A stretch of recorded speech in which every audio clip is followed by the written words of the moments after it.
Day one of the 14 day series movie making का भाई आज हमारा पहला दिन है। तो आज हमने सबसे पहले बेसिक इंटरफेस समझा अनरियल का, और उसके अंदर कुछ मॉडलिंग टूल समझे जिससे हमने एक प्यारा सा आउटपुट क्रिएट किया हमारी स्पेसशिप का। ये हम कुछ अभी अनरियल इंजन के यूट्यूब से ही सीख रहे हैं हम भाई, कोई पेड कोर्स हमने बाय नहीं कर रखा, सब चीज़ फ्री है यूट्यूब के ऊपर, आप जाके चेक कर सकते हैं इसको। हमने सबसे पहले सीखा कि प्रोजेक्ट कैसे क्रिएट करना है। तो भाई अनरियल ओपन कर लेते हैं हम सबसे पहले। उसमें हमने फिल्म एंड मेकिंग के अंदर गए और एंड डिस्प्ले का हमने अपने प्रोजेक्ट क्रिएट किया, उसको ब्राउज किया और उस प्रोजेक्ट का नाम दिया। उसके बाद हमने उसको प्रोजेक्ट को क्रिएट कर लिया। प्रोजेक्ट के नेम में कोई स्पेसिंग नहीं होगी वरना वो प्रोजेक्ट क्रिएट नहीं होगा। आज हमने ये सीखा इसके अंदर। उसके बाद में हमारा प्रोजेक्ट क्रिएट हो गया। अब हमने सबसे पहले इन्वायरमेंट लाइटिंग की उसके अंदर। भाई इन्वायरमेंट में लाइट नहीं है, बिल्कुल ब्लैंक है, खाली है। तो हमने सबसे पहले इसमें इन्वायरमेंट लाइट ऐड करी, वो हमने करी विंडो में गए और वहाँ से हमने इन्वायरमेंट की लाइटिंग का ऑप्शन होता है उसको सेलेक्ट किया और सारी लाइटिंग को ऑन कर दिया, और फॉग नीचे जाके फॉग को भी ऑन कर दिया। तो ये हमारी इन्वायरमेंट की लाइटिंग होगी और हमने एक अपना ग्राउंड प्लेन क्रिएट कर लिया। फिर हम आए भाई मूविंग टूल के अंदर कि भाई इसका व्यू पोर्ट कैसे मूव करेगा और इसके अंदर चीज़ें कैसे मूव करती है, ऑब्जेक्ट कैसे मूव करता है।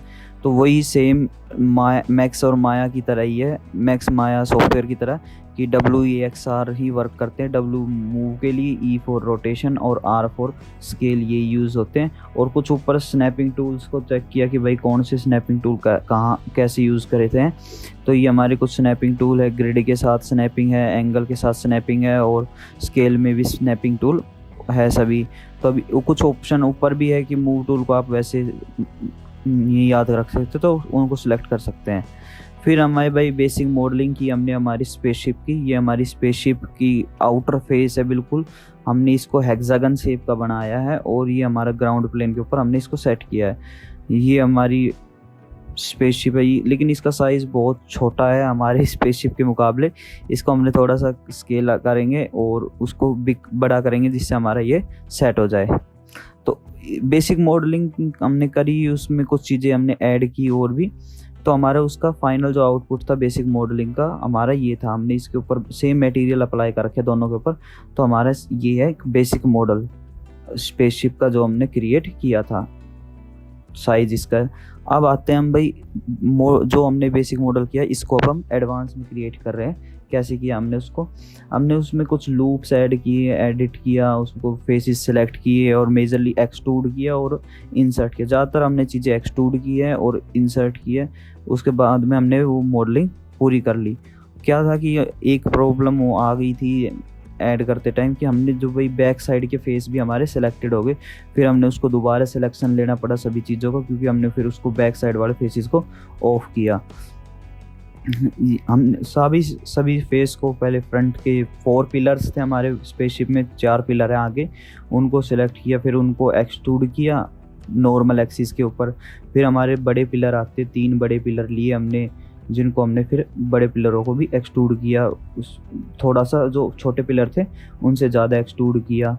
ये हमारी बेसिक शेप क्रिएट हो गई इसकी एक्सट्रूड करने के बाद में। फिर हमने उनके अंदर जो बड़े पिलर थे उनमें लाइटें सेट होंगी, इस वजह से हमने उनको इंसर्ट किया और उनको इंसर्ट करने के बाद में हमने छोड़ दिया। उसके बाद में सभी फेसेस को सेलेक्ट करा, क्योंकि हमें बेवल करना था। कोई भी हमारी हार्ड सरफेस एज नहीं होती नेचुरल इन्वायरमेंट में, माइक्रोस्कोपिक में भी आप उसको सीन करेंगे तो भी वो हल्का सा कर्व होती है, कोई भी हार्ड सरफेस नहीं होती। इसलिए हमने सभी को सिलेक्ट किया फेसेस को और उनको बेवल कर रहा कि भाई हमारी कोई भी फेस हमें वो ना दिखाई दे, हार्ड ना दिखाई दे, हल्का सा राउंडेड रहेगा जिसके ऊपर लाइट बाउंस करेगी तो हमें दिखाई देगी। ये हमारा कुछ आउटपुट रहा हमने बेवल करने के बाद में। अब हमारी चीज़ एक ही बच गई, हम जो हमने जो पिलर लिए थे उनको थोड़ा सा चेंज करना था। हमने बड़े पिलर का जो नीचे का एरिया है वो थोड़ा सा हाइट पे ज़्यादा है, हम उसको वापस ग्राउंड में सेट करने वाले थे। तो हमने ये कुछ उनके तीनों फेसेस को सेलेक्ट कर लिया वापस से और उनको इंसर्ट करा जिससे उसको हम यूज़ कर सकें। हमने सभी फेसेस को सेलेक्ट कर लिया और वापस से हम इंसर्ट कर लेंगे उसको। लेकिन एक चीज़ मुझे इसमें ख़राब क्या लगी अनरियल के अंदर में, जैसे हम इंसर्ट टूल को यूज़ करेंगे तो जो हमारी लाइनें होती है इंसर्ट की लाइनें वो दिखाई नहीं देती। बाय नॉर्मली दिखाई कम देती है, तो उसका क्या कि यदि उसका कलर चेंज होता तो वो और बेटर दिखाई देती, पर वो उसका कलर चेंज नहीं है, सिंपल कलर है, तो इसलिए दिखाई भी नहीं देती। ये हमने इसको कुछ एक्सट्रूड करके और ग्राउंड के साथ में इन कर दिया, अंदर तक ले गए उसको। और हम उसको, क्योंकि उसमें क्या था कि भाई हम उसको जैसे इंसर्ट कर रहे थे, ये मुझे याद नहीं रहा कि भाई इसमें स्नैपिंग टूल ऑन था, फिर मैंने उसको बाद में ऑफ किया क्योंकि ये बार बार नीचे जा रहा था। मैं कहा यार स्नैपिंग टूल ऑन नहीं है या क्या दिक्कत आ रही है, तो फिर मैंने उसको देखा कि भाई स्नैपिंग टूल ऑफ है, तो इस वजह से ऑन था, इस वजह से वो डायरेक्ट इनसाइड द जो हमारा ग्राउंड है उसके अंदर जा रहा था।